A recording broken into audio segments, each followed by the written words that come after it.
My name is Tessa Marlowe. I was 42 when my mother held out her hand in the rehab lobby and told me to give my younger sister the white security token that controlled my grandmother's home care account. She said it in front of a discharge nurse, 2 transport aides, a pastor from our church, and my sister Kendra, who had not spent a single full night with my grandmother in almost 11 months but had somehow arrived in a fresh camel coat with lip gloss, a sympathy face, and a reusable tumbler that said "Family First" in gold script. "Let Kendra handle the official side now," my mother said. "You've done the emotional part. This needs a steadier hand." That was how Lorraine Marlowe liked to do damage. Never with shouting when witnesses were around. Never with language ugly enough to make decent people step in. She preferred the polished version. A sentence that sounded practical if you did not know the history.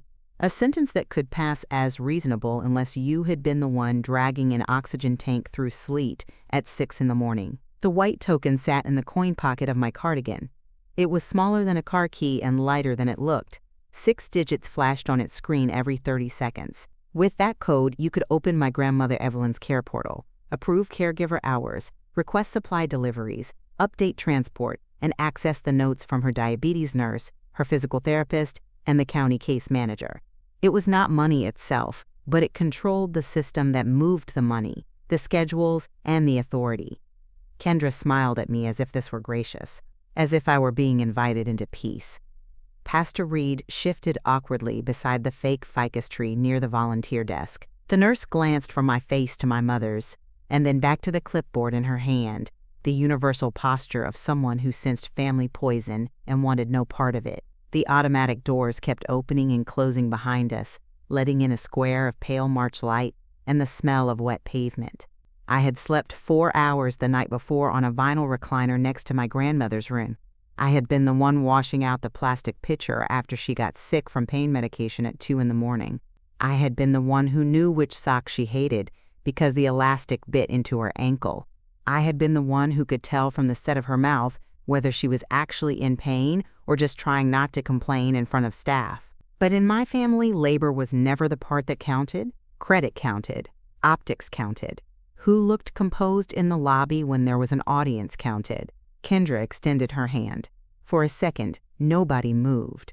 A transport aide wheeled an empty chair past us with a squeak in one back wheel. Somewhere down the hall, a call bell started ringing in short, bright bursts. Then my mother gave me that tiny look she had used since I was 14. The one that said, "Do not embarrass me in public." So I reached into my pocket, took out the token, and set it in Kendra's palm. Her fingers closed around it like she had earned it. That was the moment everyone in that lobby thought I had lost. What they did not know was that I had spent the last 7 months learning the difference between handing someone a tool and giving them control. And Kendra, like always, wanted the title before she read the work attached to it. My grandmother Evelyn had been 81 when the caregiving became a family performance instead of a family promise. Before that, it had been ordinary, in the way hard things can still be ordinary. She was aging. Her balance was not good. Her blood sugar swung too fast when she got tired. She had arthritis in both hands, a stubborn spine, and one of those old houses in Spokane's South Hill district that had too many narrow stairs and too much pride built into the front porch. She still baked, still clipped grocery coupons with little silver scissors she kept in a coffee tin, still wrote thank you notes in blue ink with a slant that looked elegant even when her hand hurt. Then, one January morning, she slipped on the back steps carrying a laundry basket and cracked her left wrist. Not a dramatic injury. Not one of those stories where an ambulance and a blizzard turn a life in one sharp second. It was worse in a quieter way. It was the beginning of a long decline, made of small, exhausting adjustments. At first, everyone talked like a team. My mother said we would rotate. Kendra said she could do every other weekend. My Uncle Dean, who lived 40 minutes away and believed owning a ladder made him useful in all situations, said he would help with repairs. My Aunt Marcy sent 3 prayer emojis and a casserole recipe she had copied from Facebook. I was the only one who asked where the glucose logs were kept. That should have warned me. I worked as an attendant secretary at Grant Middle School, which meant my days were made of bell schedules, parent calls, printer toner, half-zipped backpacks, and children arriving late with cereal on their sleeves. It was not glamorous work, but it was stable. I knew how to track patterns. I knew how to notice when an absence was not random.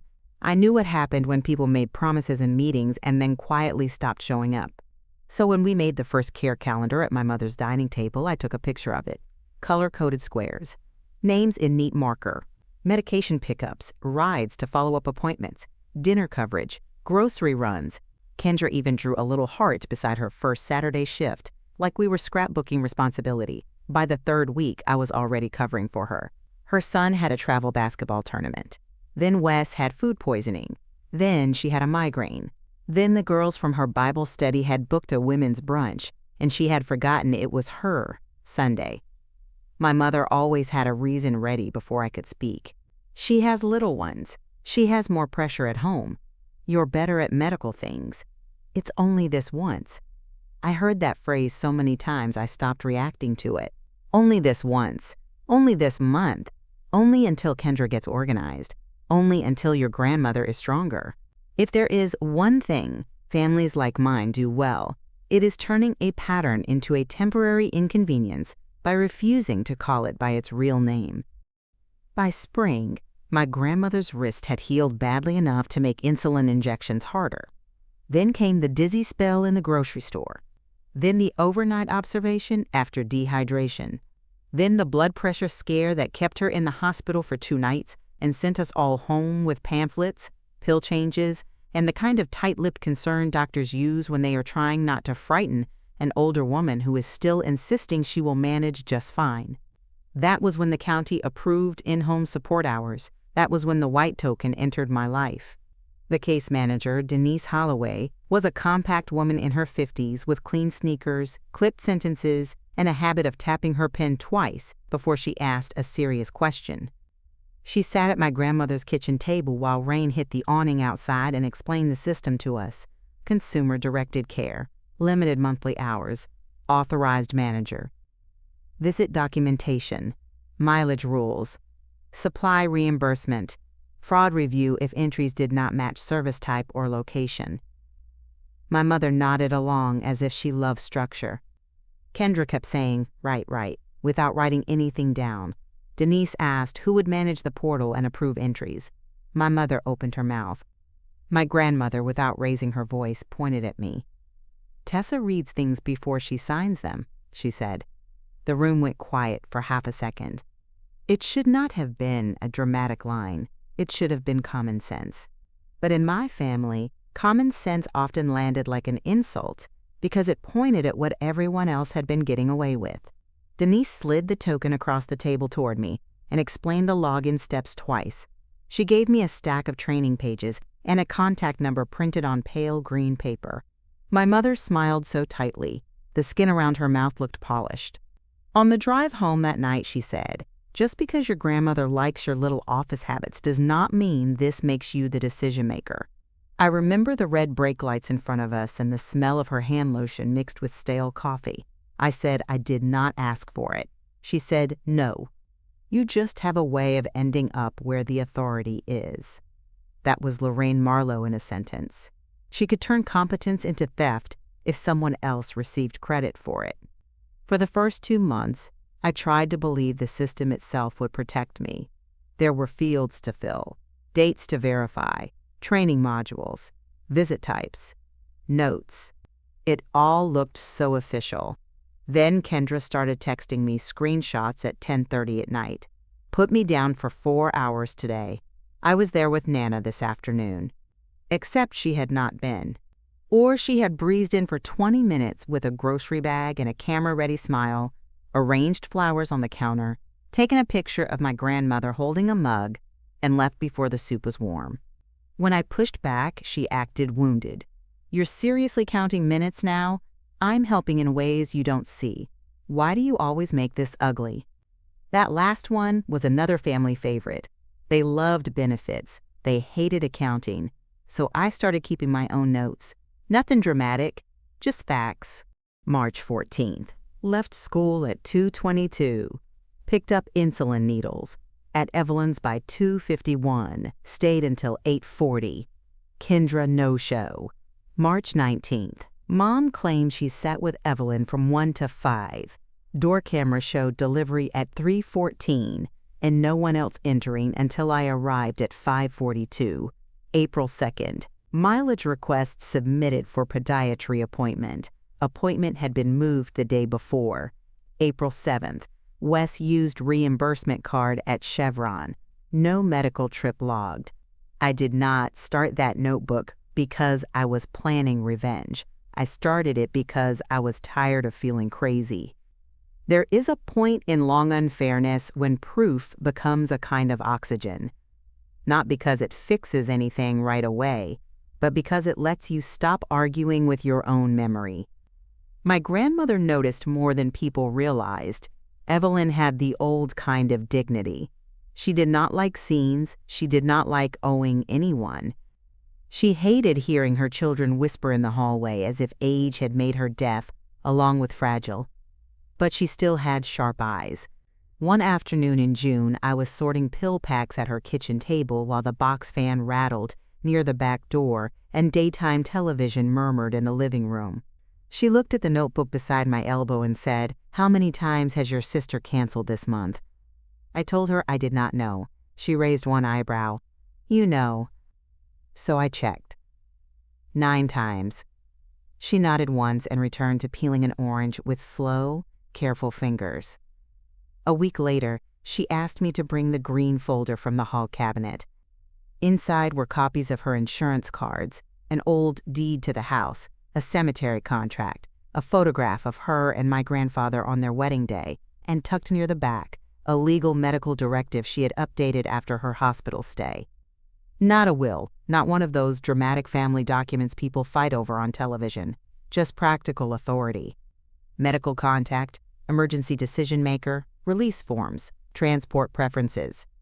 My name was on more of it than I expected. I looked up.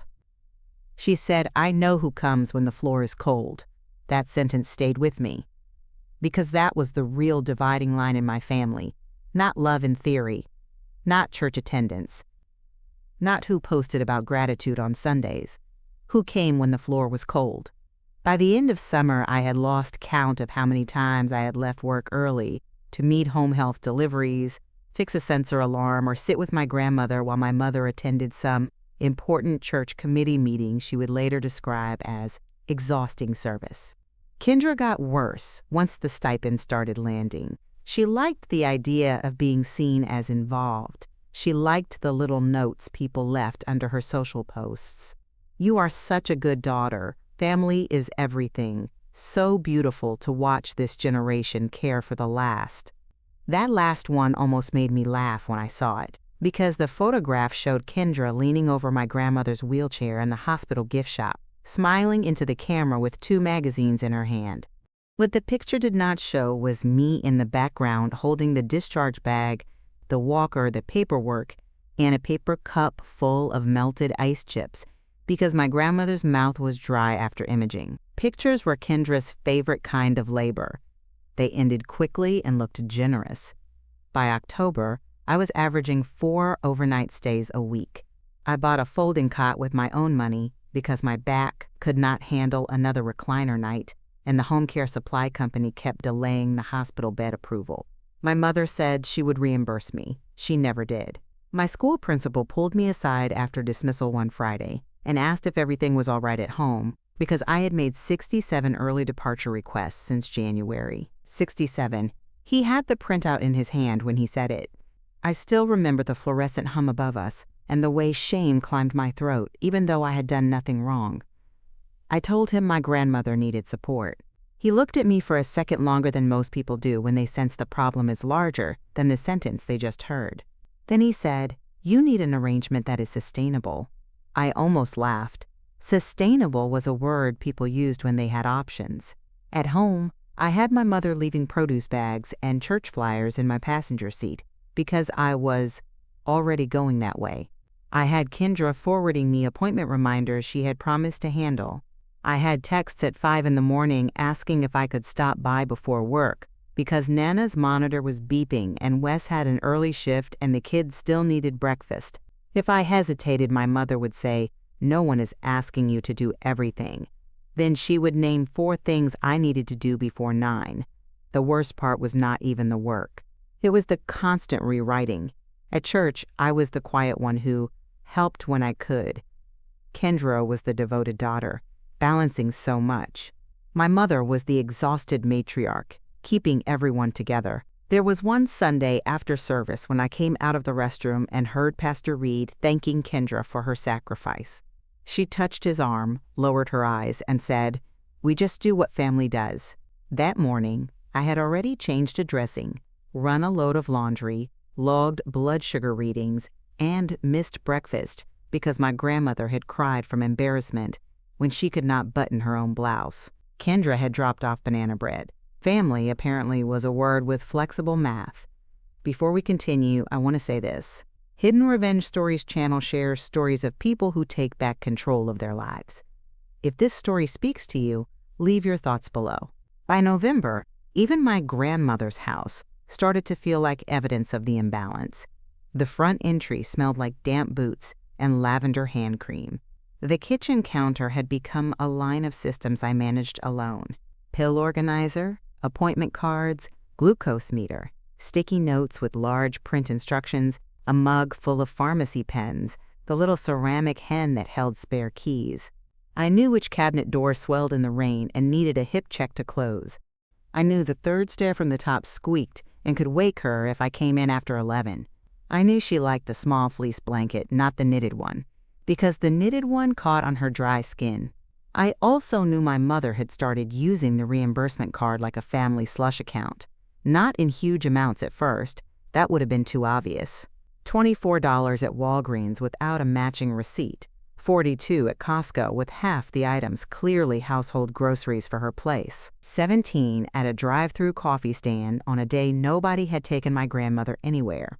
When I asked, she said, "I pick things up all the time and forget to log them." When I asked again, she said, "Your grandmother would want me to have a coffee when I'm running around for her."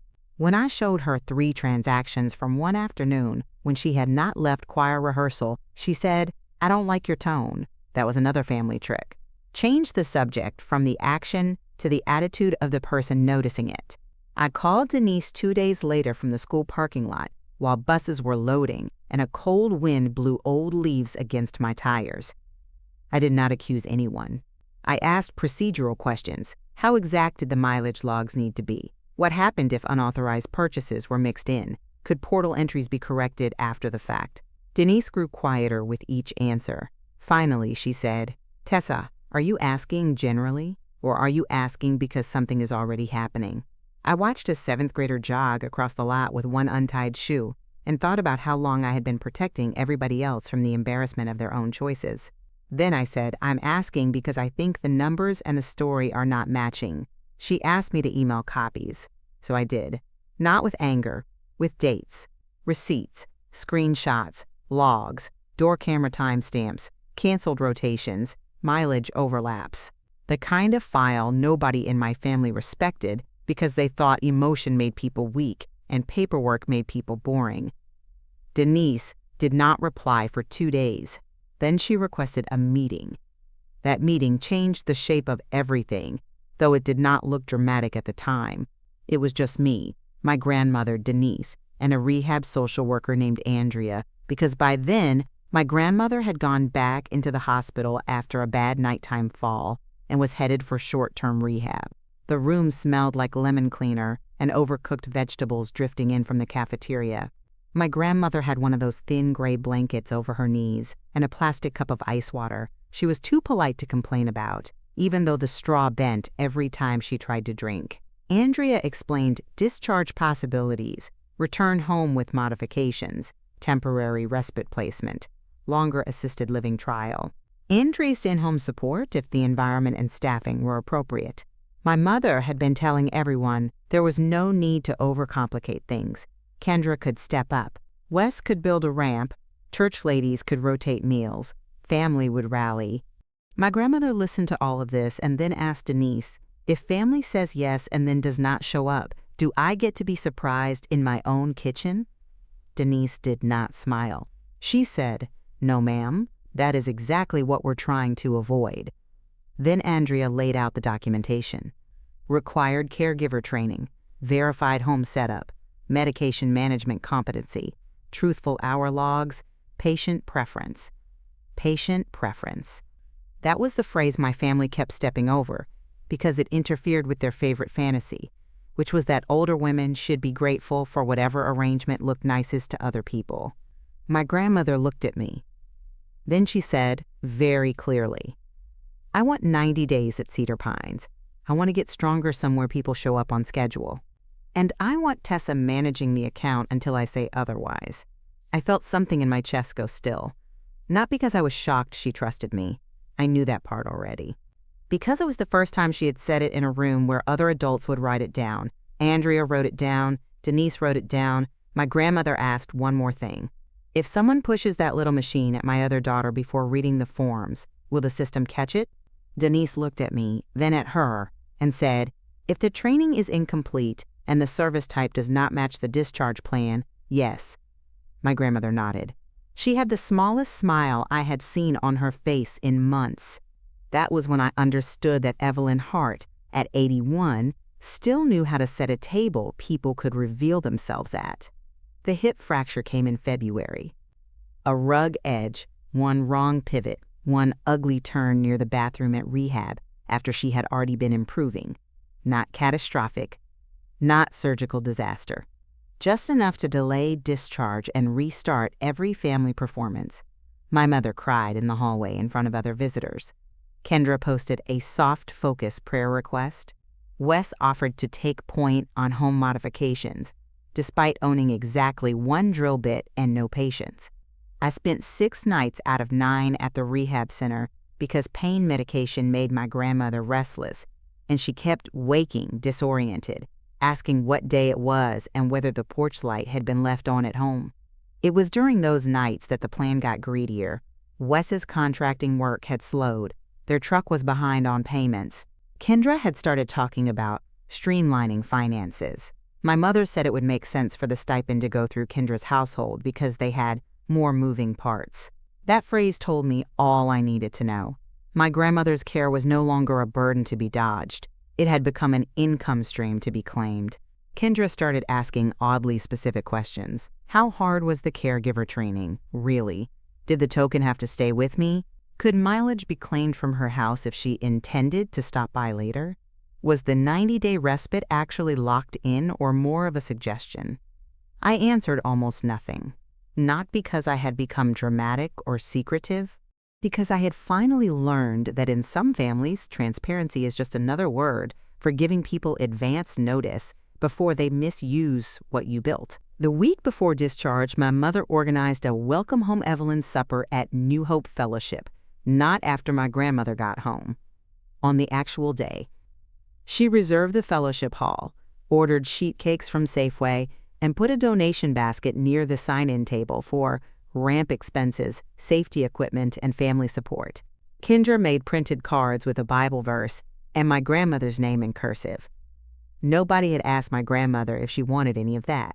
Nobody had asked Cedar Pines if she was even going home that day. When I pointed this out, my mother said, "It's symbolic." What she meant was public. Public support, public praise, public money. Public proof that Kendra was the daughter who had stepped up. The night before discharge, my grandmother was awake longer than usual. Her room was dim except for the television glow, and snow tapped against the window in wet, irregular clicks. She reached toward the little cabinet where I kept her lip balm and the green folder Andrea had updated after our meeting. "Bring me the pen," she said. So I did. She signed 3 lines with slow, careful pressure. Transport preference. Portal audit request. Emergency contact confirmation. Then she handed the pen back and said, "Your mother still thinks noise wins." I tucked the forms into the folder. She closed her eyes. And because she was tired and the medication made her blunt, she added, "Let Kendra make her speech." I knew then that whatever happened the next day, my grandmother was not the confused, passive center of my mother's little church production. She was the quiet hand moving the real pieces. So when my mother asked for the white token in the rehab lobby the next morning, I gave it to Kendra. That was the fake defeat everyone else could understand. The real structure had already moved. Kendra took the token and smiled at Pastor Reed.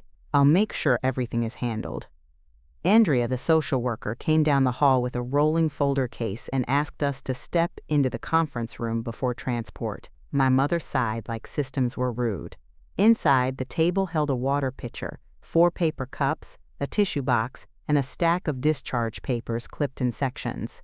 The overhead lights were too bright. One blind slat on the window was bent upward, letting in a narrow line of white sky. Andrea reviewed the plan. Medication schedule, weight-bearing limits, follow-up imaging, transport arrangement, respite placement, training completion requirement for family-administered home transition after evaluation. My mother nodded at the same places Kendra nodded, which is how I knew neither of them was truly listening. Wes kept checking his phone. At one point, Andrea said, "The Cedar Pines admission begins this afternoon," and my mother made a vague sound that told me she had translated it in her own head into some future possibility instead of a book destination. Then came the signatures. Andrea turned the packet toward Kendra because Kendra had insisted, in front of everyone, that she was taking over primary management. "Sign here, here, and here," Andrea said.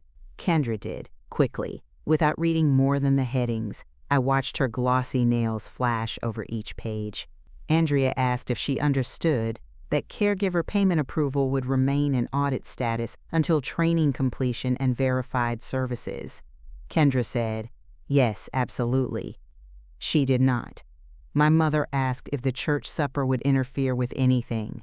Andrea said only that fatigue should be monitored and transport details had already been arranged. My mother smiled like she had heard agreement. That was the other thing about greedy people. They hear what leaves room for their plan and let the rest evaporate. I asked one question before we left. "Kendra, are you comfortable with the destination section?" She looked at me with open irritation. My mother cut in before she could answer. "For heaven's sake, Tessa, stop acting like she's incompetent." Andrea glanced up then, just once. Denise, who had come in quietly halfway through the meeting, said nothing at all. She just tapped her pen twice. There are moments in families like mine when the truth sits right on the table, bright as a plate under a light, and people still refuse to look because looking would ruin the version they already promised an audience. By 5:30 that evening, the fellowship hall at New Hope smelled like coffee, supermarket frosting, and winter coats warming under fluorescent heat. The folding tables were covered in cream paper cloths. Someone had put battery candles in mason jars. The donation basket sat beside a framed photograph of my grandmother from 6 years earlier, wearing a red cardigan and laughing over her shoulder at something outside the frame. Kendra had chosen that photo because it looked warm and vulnerable at the same time. Classic Kendra. Use the best version of someone to decorate the story you are telling about yourself. Church women filled paper plates with ham sliders and pasta salad. Children ran between chair legs until their mothers hissed their names. Pastor Reed stood near the stage with a microphone, looking slightly confused but committed, the way men often do when women like my mother have already organized the room around them. My mother wore navy, Kendra wore cream. Wes had on the good flannel, the one that meant he expected pictures. I wore the same charcoal sweater from rehab and sat near the back with a cup of coffee gone lukewarm in my hands. People kept approaching me with pity that did not quite know where to land. "You must be so relieved. Your sister has really taken a lot on. Your mom is holding up beautifully." I nodded at all of it, not because I agreed, because sometimes the cleanest way to let a lie die is to stop feeding it resistance before it meets the wall. At 6, my mother moved to the microphone. The room settled. She thanked everyone for coming. She spoke about trials and family and community. She said there had been some difficult months. She said Kendra had opened her home and heart. She said, with a glance toward me that drew polite faces in my direction, that everyone serves in different ways. Then she held up her hand for Kendra to join her. Applause. Of course. Kendra stepped forward with the white token looped onto a ribbon around her wrist like it was a medal. For one brief second, I almost admired the confidence. My mother said, "This little device represents the practical side of bringing Evelyn back where she belongs." A few people nodded, impressed by a thing they did not understand. Wes shifted near the donation table, proud already of money not yet counted. And then the side door opened. Not dramatically, no thunder, no cinematic pause. Just the ordinary metal hinge sound of a church hall door opening during a bad speech. Denise walked in first, carrying her folder. Andrea came behind her. And between them, in a wheelchair with a maroon blanket over her knees and her coat buttoned wrong because she had dressed in a hurry, was my grandmother. The room changed in one breath. You could feel it. That tiny tightening that runs through a crowd when the expected script slips. My mother's smile held for half a second too long, and then cracked at one corner. "Kendra," she whispered, not quietly enough, because the problem with public performances is that reality has a habit of arriving through side doors. Andrea guided my grandmother to the front. Pastor Reed stepped back from the microphone. My grandmother looked tired, but her eyes were bright in that old, hard way I knew from childhood visits, when she had caught one of us lying about broken china or missing peach preserves. My mother hurried down from the stage. "Why is she in a wheelchair? Why aren't you at the house?" she asked, already sounding offended on behalf of a plan nobody else had approved. Andrea said, in the calm voice of someone trained not to rise to family hysteria, Ms. Hart was transported to Cedar Pines as scheduled. She asked to stop here briefly because this event appears to have been organized around a discharge destination that was never authorized. Never authorized. There it was. Simple as a nail driven straight. The room did not gasp. Real rooms rarely do. They went still. My mother blinked. Kendra laughed once, too high. "No, that can't be right," she said. "We did all the papers today." Denise opened her folder. "Yes," she said. "You signed the respite admission acknowledgement, the audit hold notice on caregiver payment activation, and the training requirement for any future family-managed transition home." Wes stopped smiling. Kendra looked down at the token on her wrist as if it had become hot. My mother said, "There must be some misunderstanding." Denise did not even glance at her. She addressed the room the way people do when they know one person is lying and several others are deciding whether to keep standing beside it. "There is no misunderstanding. Ms. Hart's documented preference is 90 days at Cedar Pines, with reevaluation after therapy. The account remains under audit because service logs and purchase activities submitted over the last several months do not align with verified care records." The donation basket might as well have been glowing. I saw 3 church women look at it at the exact same time. Kendra lifted the token. "But I have the access now," Denise said. "You have a token in temporary audit mode. You do not have approval authority." That was stage 1, the wrong script breaking in public. Then came stage 2, authority putting the real script into words. My mother found her voice again. "This is absurd. We have all sacrificed for Evelyn. Tessa has been difficult about the paperwork from the beginning. If there are errors, they're probably because she is obsessive." My grandmother turned her head slowly toward her daughter. "Lorraine," she said, and the microphone near the stage picked it up, even though she was not using it. "You billed my coffee to my own care account." Silence. My mother's face changed in a way I had never seen before. Not sorrow, not outrage, exposure. My grandmother continued, "You put gas on it when you did not take me anywhere." Kendra logged afternoons she did not spend with me. Wes charged 2 hardware store runs before a ramp even existed. Tessa kept records because somebody in this family still respects paper. You could hear the hum of the soda cooler near the kitchen. Somewhere in the back, a child asked his father in a whisper why everyone was so quiet. Kendra stepped forward. "That is not fair," she said, and now she sounded exactly like herself, stripped of all the soft church layers. "I have kids. I was juggling a lot. We were going to make it right." Denise answered her. which I appreciated more than I can explain.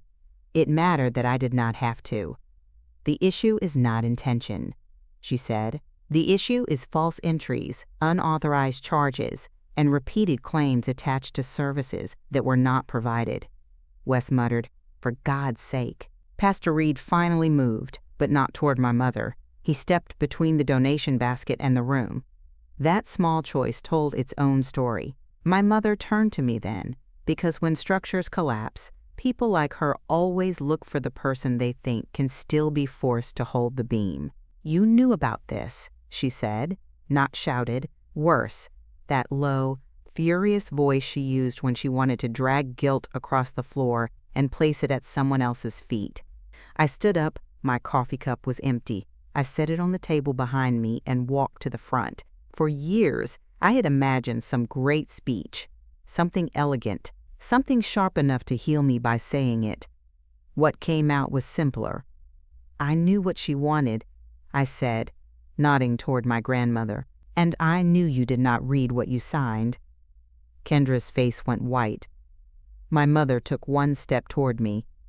"You let us walk into this." There it was. The confession, hidden inside the accusation. Walk into this. Not we were falsely accused. Not there has been an error. Walk into this.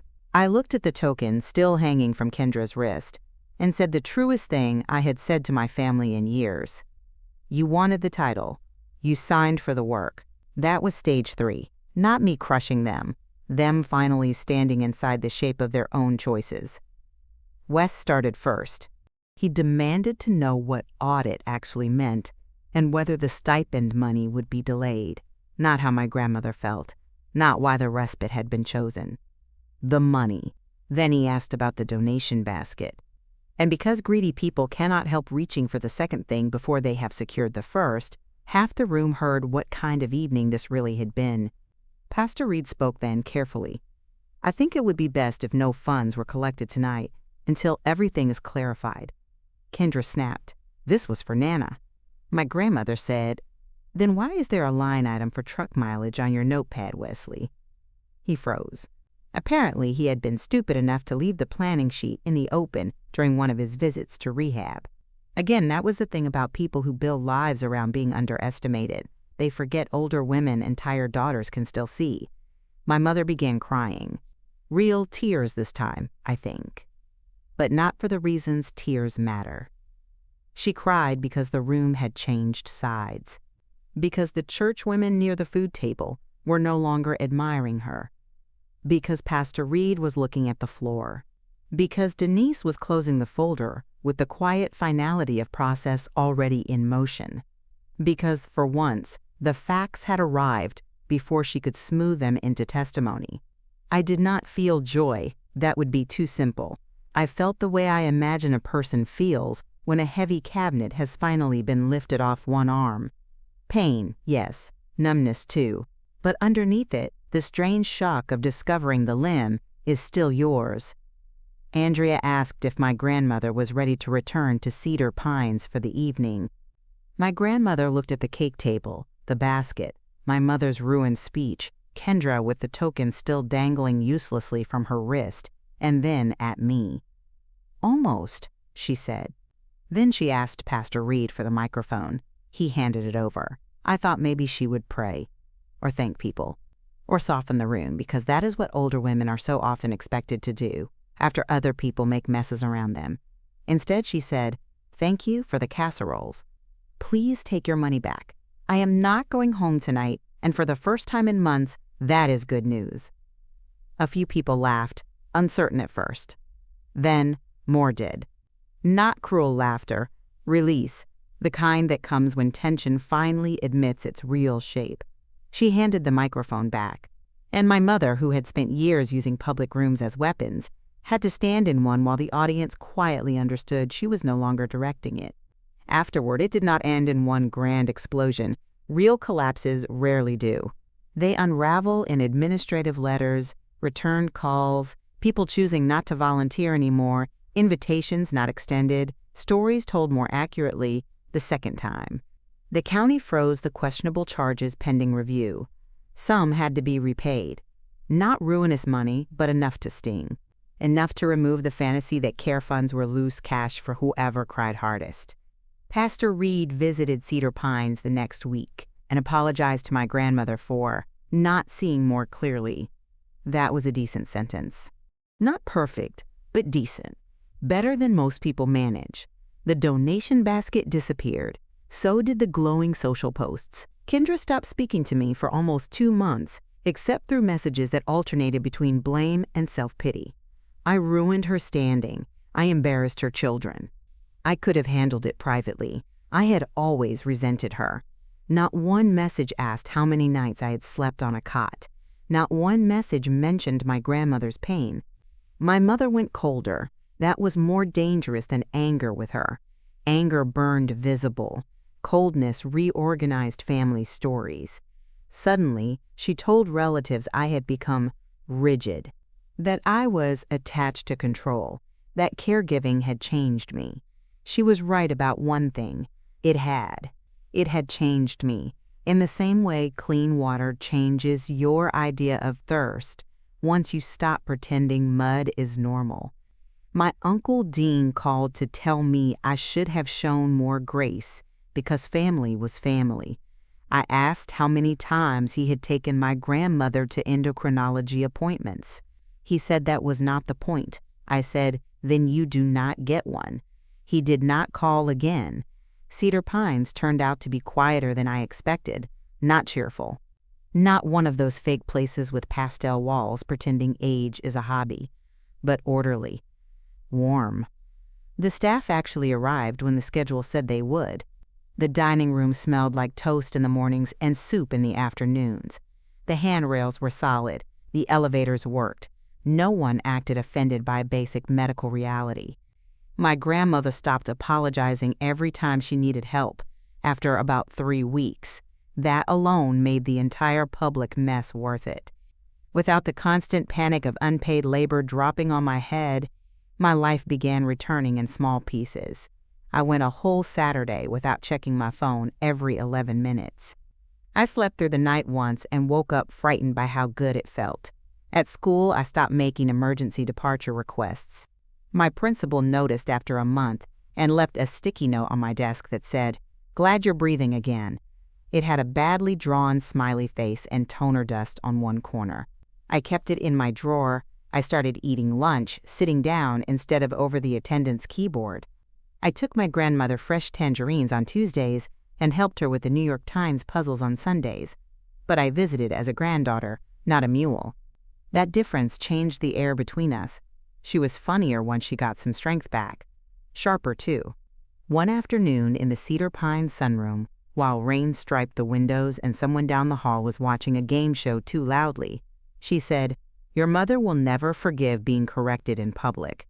I said, "I'm not looking for forgiveness." She nodded and moved a chess pawn 1 square. "No, you are finally looking for peace. Different apartment." That made me laugh harder than I expected. Around that time, Nina from the school office talked me into joining a beginner pottery class on Thursday evenings. I had not made anything with my hands for pleasure in almost a year, unless you counted insulin prep and reheated soup. The studio smelled like wet clay and old shelves. My first bowl looked like a collapsed hat. My second was better. By the 4th class, I realized 2 whole hours had passed without me anticipating a crisis. That felt bigger than pottery. I stopped answering my mother's calls after she left me a voicemail saying, "I hope you're happy with what you did to this family." I listened to it once in my car outside Safeway, deleted it, and bought tulips for my grandmother instead. Kendra tried one last move in late May. She showed up at Cedar Pines, unannounced with her oldest daughter and a tote bag full of store-bought muffins, all smiles and maternal sorrow. She wanted a photograph. Not openly. She wanted a visit, but I knew the posture by then. The cardigan. The sad eyes. The child positioned near the wheelchair for maximum innocence. My grandmother refused the picture. Then she asked the nurse to note in her visitor chart that unapproved drop-ins caused distress. I was not even in the room for that. The nurse told me later, trying not to grin. That was the beautiful thing about restored control. It teaches other people they are allowed to protect themselves too. By June, the family had split into cleaner lines. My mother and Kendra still had each other, though from what I heard, the closeness had turned sour now that there was less money and less audience in it. Wes sold the truck. Uncle Dean stopped offering opinions once he realized offering help might be the price.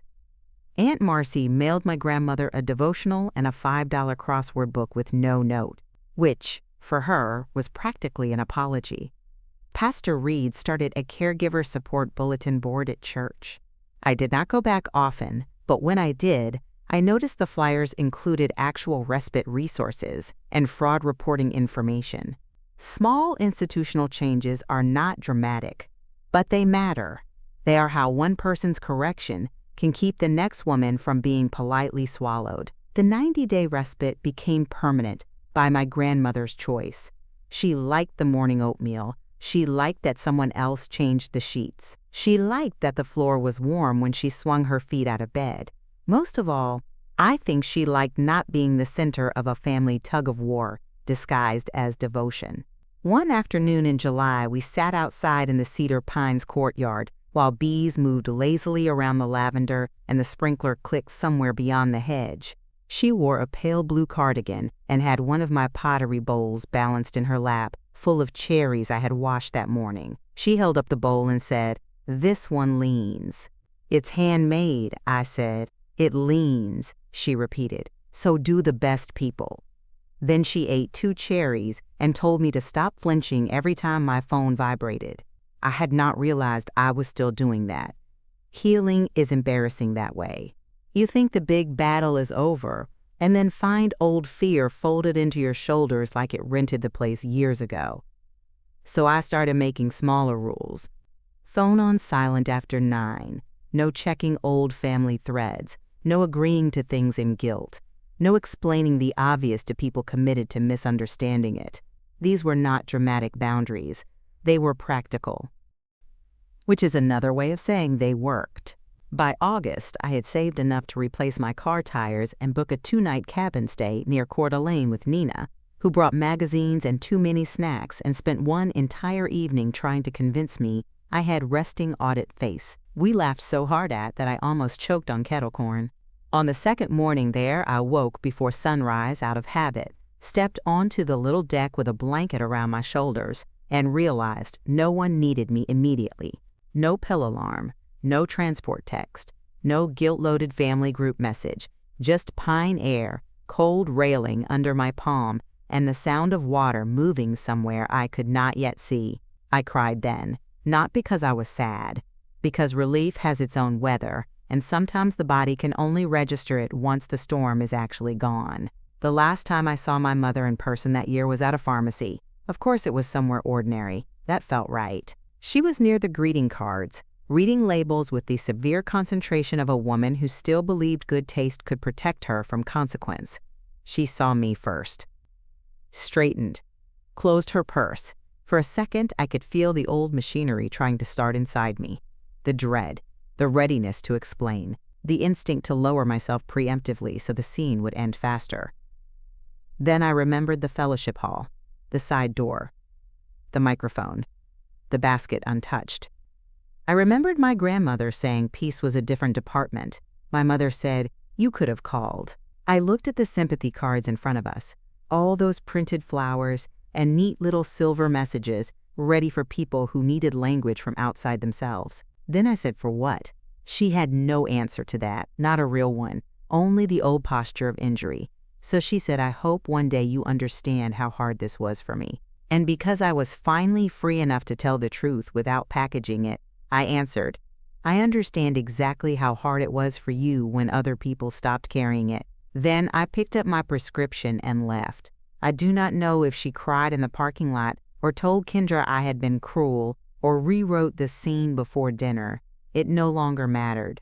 That autumn, my grandmother taught a small card-making group at Cedar Pines, using old wallpaper samples, ribbon, and a paper cutter, one of the aids found in a closet. She made me help because she claimed my handwriting was steadier. The first day, there were 6 women at the table, and one widower who pretended he was only there because the cookies were good. The room smelled like tea and glue sticks. Sun came through the long windows and soft bars across the table. My grandmother introduced me to everyone, not as her caregiver, not as the daughter who handled things, not as the reliable one. She said, "This is my Tessa. She has her own life again. There are sentences that heal more than apologies ever could." That was one of them. And once she said it, once those words existed outside my own head, I started building that life more deliberately. I painted my kitchen. That sounds small until you have spent a year living in crisis colors. For months, everything in my house had looked temporary. Stacked mail, emergency groceries, 2 casserole dishes I kept forgetting to return, a chair by the door where overnight bags were always half-packed. The walls were still the dull beige the previous owner had chosen, the kind of color that made every winter afternoon feel tired before it began. In October, I bought sample cards, taped them up, and stood in the room at 3 different times of day. Morning light, cloudy noon, the yellow lamplight after dark. I chose a soft green called juniper smoke. Nina came over in old leggings with a roller and 2 breakfast burritos. We moved the table into the living room, covered the counters with newspaper, and spent 6 hours painting, while a local radio station played 80s songs and somebody's dog barked steadily 3 houses over. By evening, the room felt different, still mine, but finally mine on purpose. The next morning, I made coffee in that new light and stood barefoot on my own clean floor, listening to the kettle settle and the refrigerator hum, and realized I had not arranged the day around anyone else's emergency. That became my favorite kind of proof, quiet proof. I replaced the cot storage bin in my hall closet with shelves for things I actually wanted. Cookbooks, a good serving bowl, a candle that smelled like cedar instead of hospital soap. I bought new sheets without calculating whether I should save the money in case one of my mother's plans fell apart and landed on me again. At school, I started saying yes to things I had been too depleted to accept for months. A Friday staff breakfast, a winter concert, a lunch walk with Nina, and 2 teachers from 8th grade science. The first time I laughed in the copy room hard enough to bend over, Mr. Alvarez from math looked up from the laminator and said, "Well, there you are." I knew exactly what he meant. That winter, my grandmother and I developed a Saturday routine. I would pick up tomato soup from the deli near Cedar Pines, the good kind with black pepper and too much cream, and a loaf of crusty bread from the bakery across the parking lot. I would sign in at the front desk, where Marisol on weekends always wore a pin clipped upside down to her scrub top and called me honey, whether I arrived at 10 in the morning or 3 in the afternoon. My grandmother and I would sit in the little family room off the main lounge with the fake fireplace, and I would tell her school stories that did not violate privacy but still amused her. A boy who tried to submit a hall pass signed by George Washington. A mother who claimed her son's 4-day absence had been caused by an energy issue. A substitute teacher who locked herself out of the faculty restroom and had to be rescued by the custodian with a butter knife. My grandmother would laugh until she coughed, then wave me off when I reached for her water because she hated being fussed over before she needed it. Sometimes we did puzzles. Sometimes we just watched the parking lot and invented lives for strangers based on how they walked. Divorced, she would say of a man in a red fleece. Too optimistic, I would say of a woman carrying lilies in January. We got good at it. And because the pressure had been removed, because I was no longer running toward her with panic in my mouth, our relationship finally had room for affection instead of management. That was a loss I had not fully named while I was still drowning. Caregiving had taken not only my time, but the soft parts of being a granddaughter. The simple parts, sitting, listening, teasing, bringing bad magazines and better oranges. Those things came back slowly, but they came back. Around Christmas, Cedar Pines held a holiday tea in the activity room. Not elegant, not some movie version of old age dressed in velvet. Just paper snowflakes in the windows, sugar cookies on plastic trays, tea bags in a basket, and one upright piano played by a volunteer whose left hand lagged behind the right. My mother did not come. Kendra sent a poinsettia with a printed tag and no note. I almost threw it out on principle, but my grandmother shrugged and said, "Plants are innocent," so we kept it. During the tea, one of the aides asked if family members wanted to say a few words about what the residents had taught them over the years. I would normally have hidden near the back and let other people perform gratitude.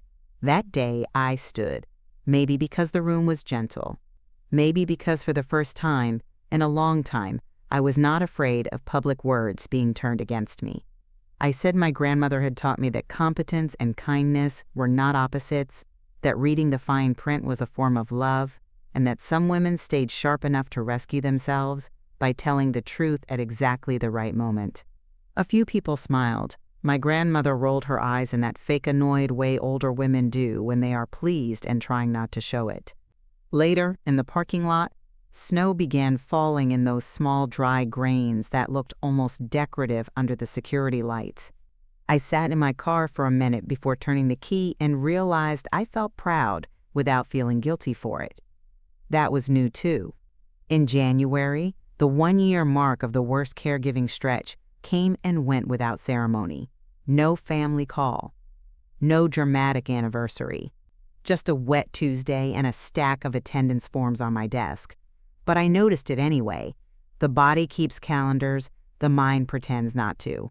So after work, I went to the pottery studio instead of home. The wheel room smelled like clay water and heater dust.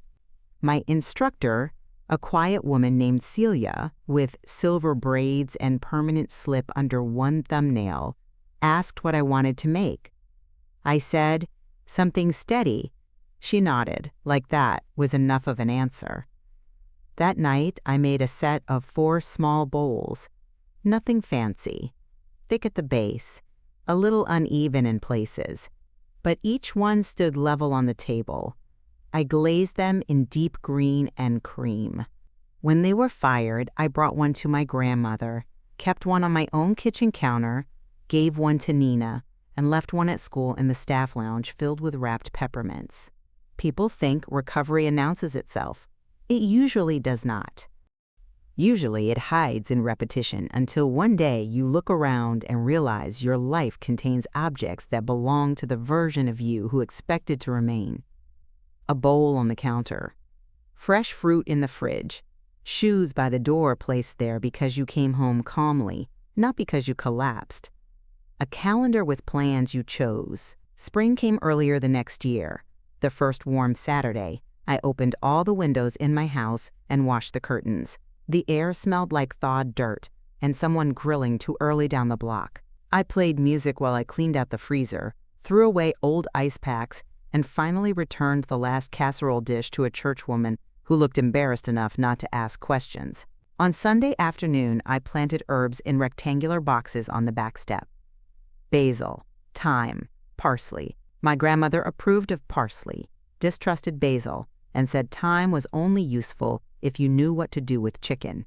I told her she sounded like a farm wife from 1958. She said that was because farm wives from 1958 knew more than most people with podcasts. By then, even the staff at Cedar Pines could see the difference in me. Marisol once handed me the sign-in clipboard and said, "You don't walk in here like a person bracing for impact anymore." I blinked. She shrugged and added, "Good." That was all, but I carried it home like another piece of proof. The legal and financial mess with the county closed more quietly than it had begun. Repayment plans, official notices, no criminal drama, no television ending, just the dull, humiliating grind of systems correcting what people thought they could slide past because the victim was old and the reliable daughter was tired. My mother hated every minute of that kind of consequence because there was nothing to argue with theatrically. No villain to point at, no audience to charm, just signatures, deadlines, and the slow removal of excuses. I heard from Aunt Marcy that Kendra had stopped talking about family caregiving ministry entirely. Apparently she had pivoted online to sourdough. That seemed right. Some women do not change, they just redecorate the mask. By summer, my grandmother's room at Cedar Pines looked undeniably hers. A framed wedding photo, a knitted lap blanket in rust and cream, 3 paperback mysteries, a little glass dish for hard candies no one else in the building liked, one of my green bowls holding sugar packets for tea, her old silver scissors in the top drawer of the bedside table, because even in assisted living she still did not trust facility scissors to cut coupons properly. The first afternoon I visited and found her napping, with the window cracked open, a fan turning slowly beside the dresser, and no anxious tension anywhere in the room, I stood there longer than I needed to. She looked safe, truly safe, not because I was holding the whole structure together by force, because the structure itself had finally been corrected. That changed something deeper in me than anger ever had. For months after the church supper, I had still carried a secret fear that if I relaxed too much, everything would slide backward. My mother would regroup. Kendra would warm back in. Some new church committee would decide forgiveness meant access. Some administrator would make a clerical error and hand power back to the loudest liar in the room. But safety repeated often enough becomes easier to believe. Not instantly, not cleanly, but steadily. By the second autumn after the collapse, I could go 3 whole days without thinking of the rehab lobby. I could hear a call bell on television and not feel my shoulders rise. I could leave my phone charging in the kitchen and shower without imagining disaster on the other side of the curtain. I even started dating again, a little, after years of telling myself there was no room. Nothing dramatic. Coffee with a librarian named Aaron, who wore corduroy blazers and asked real questions. A walk by the river with a divorced city planner, who talked too much about municipal trees but laughed in the right places. One dinner that went nowhere. One that went well enough for a second. The point was not romance itself. The point was that my life had expanded enough to contain possibility again. You cannot build new tenderness in a life still organized around being on call for people who misuse you. I see that now, that Thanksgiving I hosted for the first time. Not my whole family, God, no, just Nina, Mr. Alvarez from school because his daughters were both out of state, my neighbor Ruth from across the street who always wore red lipstick to take out the trash, and my grandmother for 2 hours with Cedar Pines transport arranged in advance. I made a turkey breast because a whole turkey felt aggressive for 5 people. Nina brought sweet potatoes with too much brown sugar. Ruth brought deviled eggs and a pie in a carrier older than I was. Mr. Alvarez arrived with a grocery store bouquet and sparkling cider because he said no one had told him what the protocol was, and he panicked in produce. The house smelled like sage, butter, and warm bread. My green kitchen walls made the late afternoon light look soft and expensive, even though the chairs did not match, and one corner of the baseboard still needed paint. My grandmother sat at the end of the table in a plum sweater and watched everyone with the expression of a woman privately approving of an arrangement she once feared would never exist. Not performance, not obligation, not relatives measuring credit, just people who had chosen to be there. At one point, Nina asked if anyone wanted to say what they were thankful for, then immediately laughed and said it sounded corny and we could ignore her. But Ruth said she liked corny, so we went around anyway.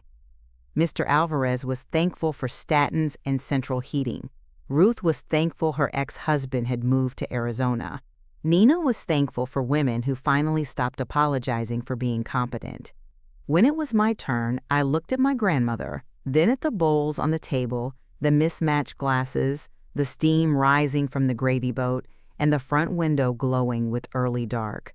And I said, I'm thankful my life is mine again. No one made it awkward. No one corrected the phrasing. My grandmother just nodded once and reached for more carrots. That may have been the most healed I had ever felt. Not because the past disappeared, because it no longer owned the room. The last real attempt my mother made to re-enter my life came through a Christmas card the following December. No apology. Of course not. Just a long, handwritten message about time, misunderstandings, aging, family bonds, and how she hoped the Lord would soften all our hearts before it was too late. She included a recent photograph of herself and Kendra's family in matching scarves. I stood by my recycling bin with that card in my hand and laughed out loud. Not bitterly, honestly, because once you are out, really out, the old manipulations start to look cheap in good lighting. I did not reply. I took the photograph out first because my grandmother did not need to see it by accident if she came by later for tea. Then I tore the rest of the card in half and dropped it into the bin under junk mail and an empty tea box. That was all. No speech, no shaking, no spiral, just disposal. There is a kind of luxury in that, too. The luxury of not making someone else's late performance the center of your day. So this is what I know now. Family can build a structure around your usefulness and call it love for years.